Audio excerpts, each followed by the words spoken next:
তুমি কি নতুন মা হচ্ছ?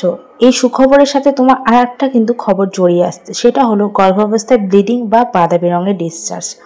অনেক মায়েরাই আমাকে কমেন্ট বক্সে কমেন্ট করছে, সবাইকে তো আর রিপ্লাই দেওয়া সম্ভব নয়, তাই ভাবলাম আজকে একটা ভিডিওই তৈরি করা যাক। তো চলো শুরু করা যাক। প্রেগনেন্সিতে ফার্স্ট ট্রাইমেস্টারে বেশিরভাগ ক্ষেত্রেই কিন্তু সুখবরের সাথে সাথে দুঃখের খবরও বয়ে নিয়ে আসে।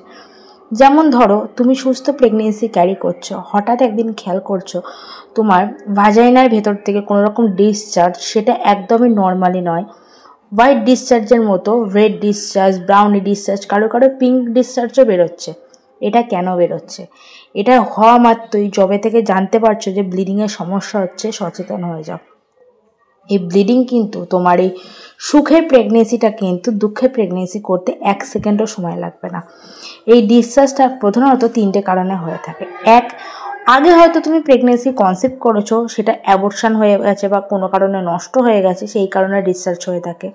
2, অতিরিক্ত দৌড়োদৌড়ি, হাঁটাহাঁটি, ভারী কিছু টানাটানি করেছো, তার জন্য ব্লিডিং হতে পারে। আর 3, যেটাকে বলে পড়ে গেছো বা ইমপ্ল্যান্টেশন ব্লিডিং। ইমপ্ল্যান্টেশন ব্লিডিং বলতে কি বোঝাচ্ছে? প্রেগনেন্সি কনসেপ্ট করার পর বেবিটা কিন্তু আমাদের একটা জ্বরে যে কোনো একটা দেওয়ালে গিয়ে স্থিরভাবে থাকে। ওই যখন ও প্ল্যান্টেশনটা হয় তখন কিন্তু অনেক ক্ষেত্রে ব্লিডিং হয়, এটা নর্মালি। কিন্তু অতিরিক্ত ব্লিডিং বা ব্রাউন অতিরিক্ত পরিমাণ ডিসচার্জ, এটা কিন্তু একদমই নর্মালি নয়। এটা জানবে যখনই ব্লিডিং হচ্ছে, তার মানে তোমার ভেতরে প্রেগনেন্সিতে কোনো সমস্যা হচ্ছে। সেটা বাড়িতে একা একা ডাক্তারি না করে যত তাড়াতাড়ি সম্ভব একটা নর্মাল ডাক্তারের সাথে কনসাল্ট করো, যেটা তোমার প্রেগনেন্সিটা কিন্তু ধরে রাখার প্রচুর পরিমাণে চেষ্টা করে। আর যখনই জানতে পারছো ব্লিডিং হচ্ছে, তখনই তোমার একটা কাজ সবার আগে করা উচিত, মাথায় বুদ্ধি করে। সেটা হলো সাথে সাথে বেড রেস্ট নেওয়া শুরু করো। কোনো রকম কাজ কর্ম সব কিছু বন্ধ করে বেড রেস্ট নাও। একটা কথা মাথায় রেখো, তোমার সাথে কিন্তু তোমার বেবির জীবন যেরকম জড়িয়ে আছে, তোমার জীবনটাও কিন্তু সেরকমভাবে আক্ষেপিকভাবে জড়িয়ে আছে। তার জন্য নিজের কোনো কিছু ডিসিশন নেওয়ার আগে সবার আগে চেষ্টা করো যে বেড রেস্ট করো।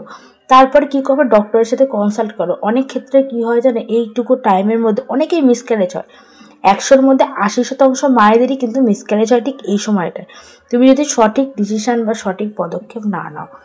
এবার কি হয়, এবার সাথে সাথে ডক্টরের সাথে কনসাল্ট করো। ডক্টর কিছু মেডিসিন দেবে, সাথে কিছু ইনজেকশান দেয় হরমোনাল, যাতে তোমার বেবিটা যেন পেটের ভেতর সঠিকভাবে থাকে।